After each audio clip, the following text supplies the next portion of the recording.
Hello everybody, my name is Lucy and welcome to Books and Brushes. So today is the first wrap up of 2021 with the January wrap up. January was a very chill month, not much going on with lockdown and everything, the holidays being over. It was very chill. I didn't read much. You could say I was a little bit slumpy. I read 4 books in January, which sounds like my old average, so I'm okay with 4, but 2 of them were audiobooks. I took like 2 weeks to read one of these books and spoiler alert, still don't finish that one. We'll get to that. I had a lot of stuff that I was doing in January. I filmed a lot of videos. I was trying to really get back into art. If you don't know, I'm an artist, and 2020 I kind of lost that girl. Who is she? Where did she go? So I've been really trying to get back into my art. That took up a fair bit of time in January, so January was a quiet one. Let's talk about the 4 books that I did read. By the way, I love my new hoodie I got for Christmas. It's so comfortable and fuzzy on the inside, and it's an England rugby hoodie and I love it. Anyway, you don't care about my hoodie. Let's get on with this book. So the first book I read in January was A Very Bad Thing by Jeffrey Self, and it was a very bad thing. I didn't like it. It's a good thing I'm not the superstitious, the first book of the year being bad, meaning the rest of the year is going to be bad, because this one did not go well. It was an audiobook that I got off my library. I hated the main character so much, and I just really did not like this book. This book was a real book of 2 halves for me. The first phase of the book, hated it, have much to say on why I didn't like it, and then the second half, it kind of gets better, but it never gets good. I see what it was trying to do, I just don't think it did it well, and I didn't enjoy the story as a whole. This story was sold to me as a hard-hitting contemporary about a gay teen couple whose one of the boys' parents is an extremely religious homophobic pair who send their son away to a Pray the Gay Away camp, and this has disastrous implications. Fallout from this causes a lot of grief. The book was supposed to be a hard-hitting look into the religious and homophobic climate in America and all over the world, and these conversion camps that exist in our world today that are so gross, and I'm really interested in that subject, and I thought this book sounded really good and this cover is really cool. That's not really what I got. What I got was the main character, who was a dick.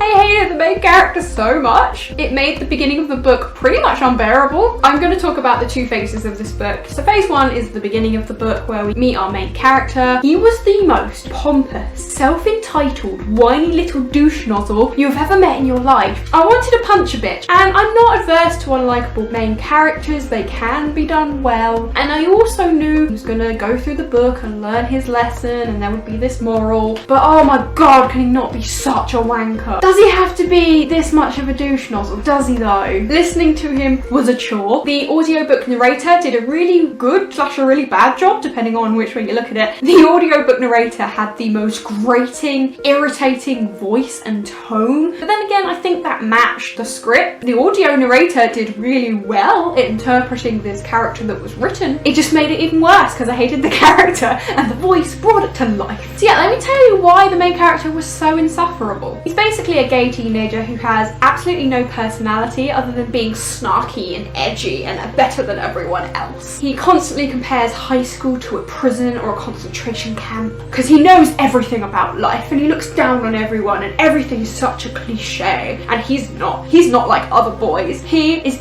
edgy and snarky to everything and everyone. If you're getting annoyed at me, you should listen to the bitch. I mean, oh my god. I get it, this is a YA, teenagers are idiots. I understand that concept, I used to be one, but there's only so much my 25-year-old heart can take. Gay and sarcasm is not enough to be a personality trait. You need more depth than that, and there was no depth to any of the characters in this book, but we'll get to the cardboard cutout side characters in a bit. The main character was just so entitled. I don't want to listen to that. I don't have the time for this pompous moron to be telling me how the world is, his shit-ass views on it, and how hard his not hard life is, and think he's some philosophical genius in doing so. Don't need it. So I'm going to try and give you a few examples that I remember. I did read this right at the beginning of the month, so a lot of it I've deleted from my memory. The entire time the main character was speaking, I was in perpetual eye roll mode. Everything he said was stupid and annoying, and I just wanted to punch him. He would talk about how pop stars can only talk about love and then instantly fall in insta love a few chapters later, but again, we'll get to that. He did this bit where his parents are artists, so we do this whole, oh, artists are always late, and they always blame it because, oh, they're artists. I was just listening to this 3-page monologue about how much artists are always late. You think you know things, don't you, teenager? You know nothing, bitch, you know nothing. This artist who's constantly early to everything because of anxiety and always needs to be on time for everything. Hi, you know nothing about the world, stop stereotyping people. Artists are always late. Oh, such philosophical gems from this boy. Like, what are you on about, bitch? What are you on about? This artist who's literally early to everything says no, try again. This main character was such a hypocrite. He would constantly snark and moan at everyone else because he's so much better than the population at large.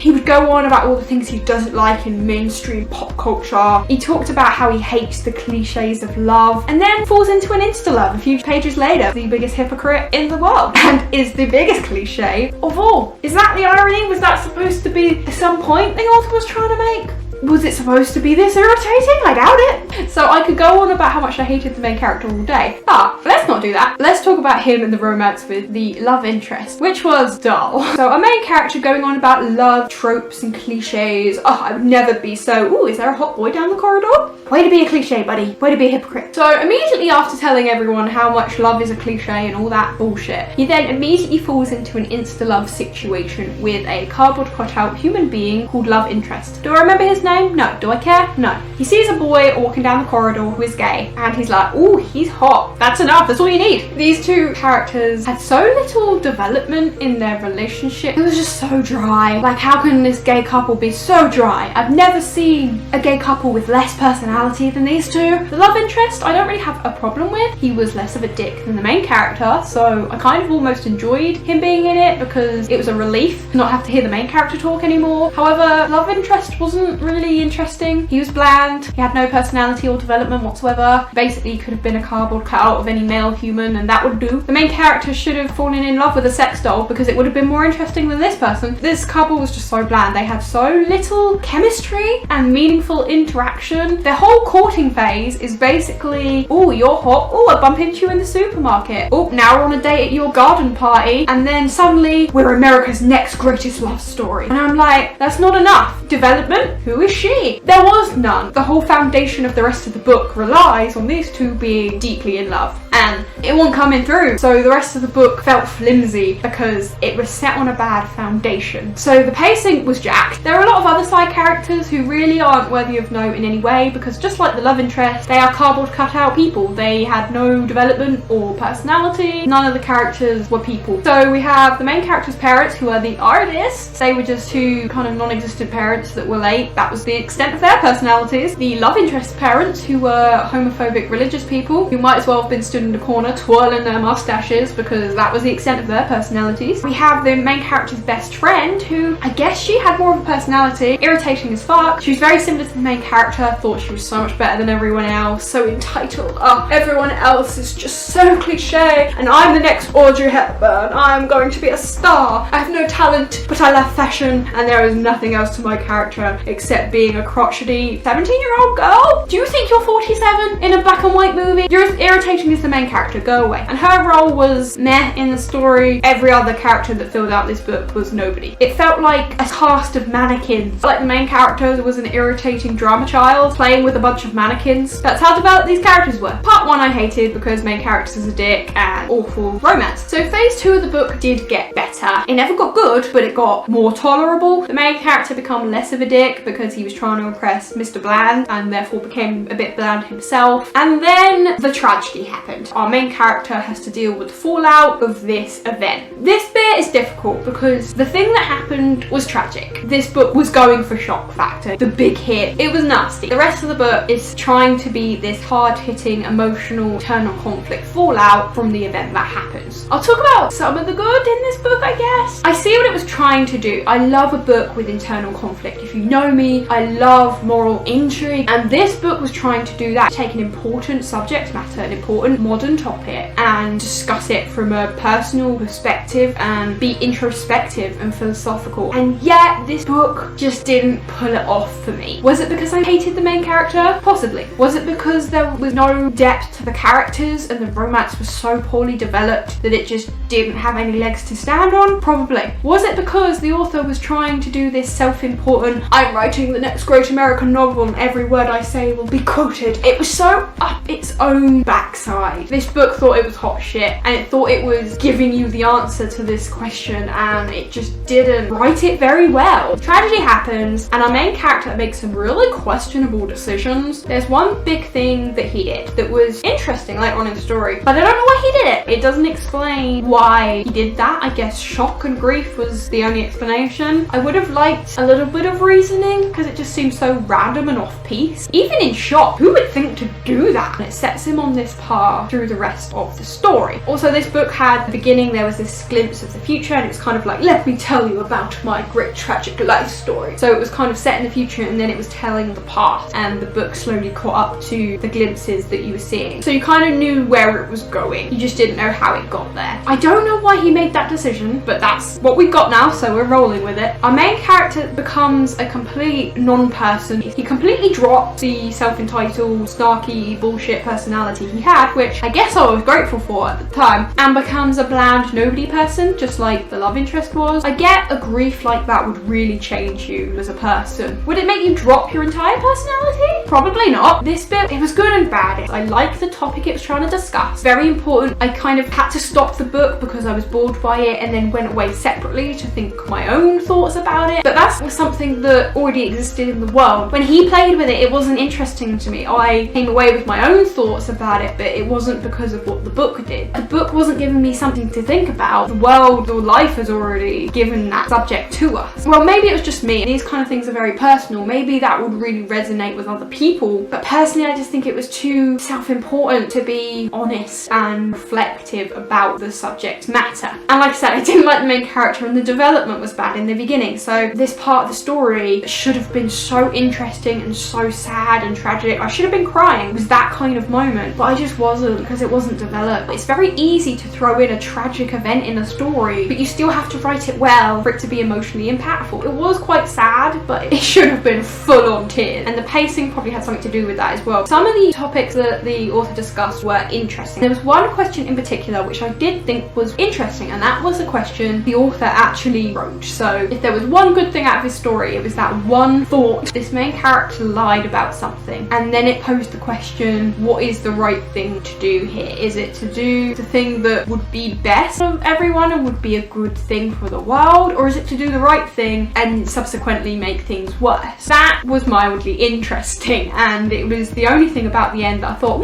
okay, that's an interesting thought. What would I do in that situation? And then it goes on to the self-important, oh, I'm going to do the right thing even though it will ruin the world, and I still don't know why he lied about this thing. But anyway, it did cause that interesting question, so I guess I should be grateful for that. All in all, the book wraps up as if it's some philosophical genius tome of work, and I was just dissatisfied by the book. Overall, the second half was much better. At least it was somewhat interesting. It delved into topics that are important. I just personally don't think the author wrote the book very well. I hated the main character, and no amount of dropping of personality and tragic events was salvageable to that. I didn't like the book very much. It was going for shock factor. It was bury the gays. Great American novel, right? And so I was very disappointed with that one. I knew it wasn't going to be a good book from the first few pages. I knew that I wasn't going to like it. The ending salvaged it a little bit, but it was a no-go for me. I also looked up a fair few reviews after I read it, and I'm not the only one. That book has a lot of 1 stars. It wasn't very good, but luckily it was very short, and if it was longer, I probably would have DNF'd it, to be honest. I kept going because I knew it only had a couple of hours in it, so I thought I might as well just finish it. If you want to read it for yourself, go ahead. It's not got great reviews though, and I'm one of those people. The second book I read in January was a NetGalley book, which I read as an ebook, and that was Everything I Thought I Knew by Shannon Takoka.